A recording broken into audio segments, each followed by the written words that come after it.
Mesdames et messieurs, chers amis, c'est avec regret que j'ai dû renoncer à être parmi vous aujourd'hui. Ma fondation organise en effet en ce moment même la Monaco Blue Initiative, rencontre annuelle d'acteurs politiques, économiques, scientifiques et environnementaux consacrée aux enjeux maritimes, à laquelle certains d'entre vous nous ont déjà fait l'amitié de participer et qui se tient cette année à Santiago du Chili. Malgré la distance, je voudrais donc considérer que cette réunion de la Monaco Blue Initiative s'inscrit dans la lignée de votre rencontre d'aujourd'hui. De part et d'autre du Pacifique, nous travaillons en effet au même sujet, conscients des mêmes enjeux et soucieux des mêmes résultats.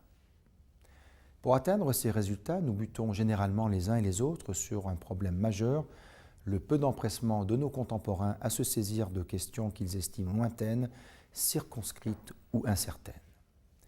La force de votre initiative est précisément de prouver le contraire.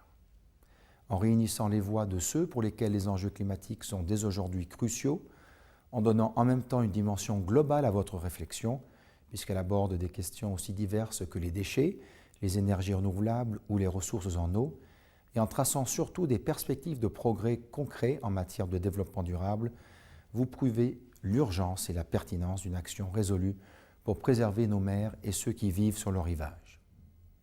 Car je veux aussi souligner l'importance que votre initiative accorde aux populations riveraines, sans lesquelles rien de durable ne peut, je pense, être accompli. Avec elles, vous confirmez la pertinence d'une démarche fondée sur le dialogue et l'expérimentation, autour notamment de prototypes pilotes adaptés au contexte insulaire. Pour toutes ces raisons, je forme donc le vœu que votre voix puisse être aujourd'hui entendue et rayonner bien au-delà de l'Océanie. Elle a déjà été avec la constitution ambitieuse du parc marin de la mer de Corail. Elle a été aussi par la déclaration de 2013 et par le livret bleu qui affirmait haut et fort des valeurs qui nous sont communes. Elle le sera demain davantage encore par le biais des recommandations concrètes que vous formulerez, je l'espère, à l'issue de vos échanges, au sujet notamment de la gouvernance des océans ou du développement d'outils de travail collaboratifs. Je tenais en tout cas à vous dire combien vos travaux sont importants pour moi et pour tous ceux que l'avenir de notre planète bleue intéresse.